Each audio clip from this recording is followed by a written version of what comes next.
क्या आपने कभी सोचा है मृत्यु के बाद क्या होता है? क्या आत्मा सीधा स्वर्ग जाती है या नरक? आज हम आपको सुनाएंगे निशान की कहानी, जो इस रहस्य से होकर गुजरा। निशान एक साधारण गांव का लड़का, सीधा सादा, मेहनती, पर कई बार जीवन की रफ्तार में वो अच्छाई बुराई का फर्क भूल गया। एक दिन अचानक एक सड़क हादसे ने उसकी सांसें छीन ली। उसकी आत्मा अब शरीर से बाहर थी, पर यात्रा अभी बाकी थी। आंखें खोलीं तो सामने एक विशाल दरबार था, जहां चित्रगुप्त उसका इंतजार कर रहे थे। कर्मों की किताब सामने थी, हर एक पल दर्ज था। चित्रगुप्त गंभीर आवाज में बोले कि निशान, अब तेरे कर्मों का हिसाब होगा।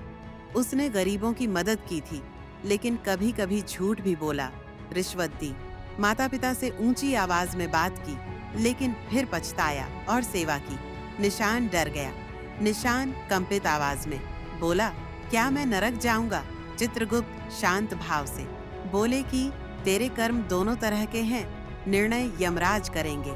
यमराज प्रकट हुए, काले बादलों के बीच तेज स्वरूप में। यमराज गंभीर स्वर में बोले कि कर्मों का पलड़ा बराबर है, पर तूने जीवन के अंतिम सालों में पश्चाताप किया, इसलिए तुझे नरक नहीं, कर्मलोक भेजा जाएगा, जहां आत्मा अपने कर्मों को समझती है।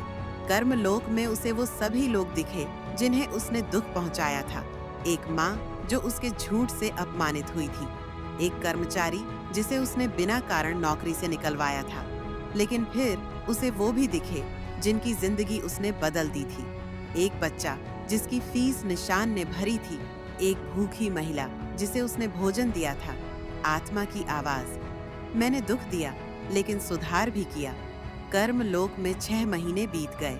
अब आत्मा शुद्ध हो चुकी थी।